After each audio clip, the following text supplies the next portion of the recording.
श्री राम समर्थ। अक्टूबर 10। जैसे श्री राम रखे उसमें संतोष, यही भक्ति का सच्चा लक्षण है।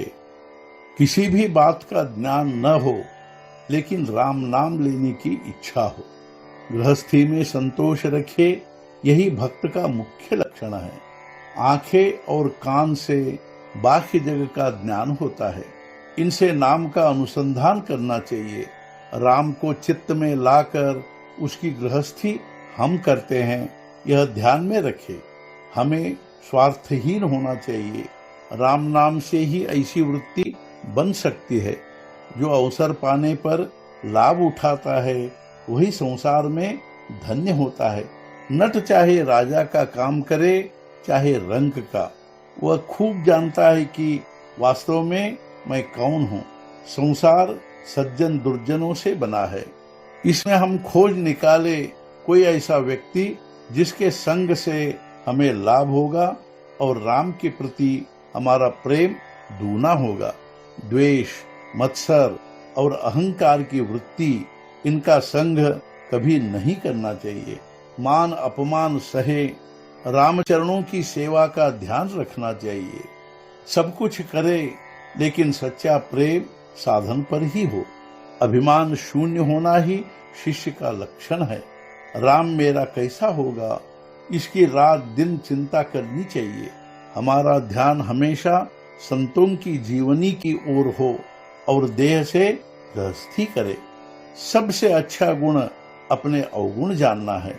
जिसे अपने अवगुण समझते हैं, उसमें सुधार होने की गुंजाइश होती है और यह समझे कि उसे सुधार करने का मार्ग मिल गया।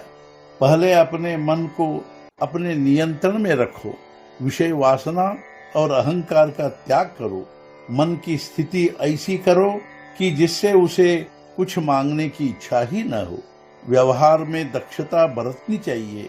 जो विषय वासना के शिकार हो गए हैं, उनके साथ कभी न रहो। दुर्जनों की संगति ही राम से हमें दूर करती है। अतः सत्संगति करो और राम से अलग होने की भावना ही हमारे मन में पैदा नहीं होनी चाहिए। भगवान वनमाली कब मिलेगा, ऐसा सोचकर मन उदास होना चाहिए और मिलन के लिए तड़पन होनी चाहिए।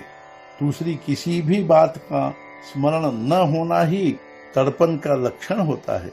पतिव्रता के लिए जैसे पति ही केवल उसके चिंतन का विषय होता है, वैसे ही साधक के लिए साधन होता है। मोह होना बड़ी शर्म की बात है। इससे बढ़कर और शर्म की दूसरी बात हो ही नहीं सकती। जब हम राम की सेवा करते हैं, तब बहुत संकट आते हैं। यह ध्यान में रखकर हमें बरतना चाहिए। राम की सेवा ही संसार मानकर आराम से व्यवहार करे। भगवान को नैवेद्य अर्पण करके प्रसाद ग्रहण करना चाहिए। रात दिन राम के मिलन की लगन हो, उसी के पास हमारा चित्त होना चाहिए। गुरु से प्राप्त किया हुआ नाम ही संसार को पवित्र करेगा, ऐसा विश्वास हमें होना चाहिए। तब राम निश्चय ही कृपा करेगा। देह से हम राम की सेवा नहीं कर पाए, तो कम से कम मन तो हम राम के चरणों में लगा सकते हैं। ऐसा करने पर राम हमारा जरूर कल्याण करेगा।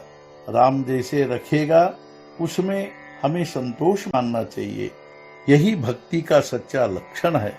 भगवान की प्राप्ति के सिवाय मन में कोई इच्छा पैदा नहीं होनी चाहिए। भगवान ही सर्वत्र है, यह भावना होनी चाहिए। उसे ही सर्वत्र देखना चाहिए। हमें राम का होकर सबके सामने आदर्श निर्माण करना चाहिए।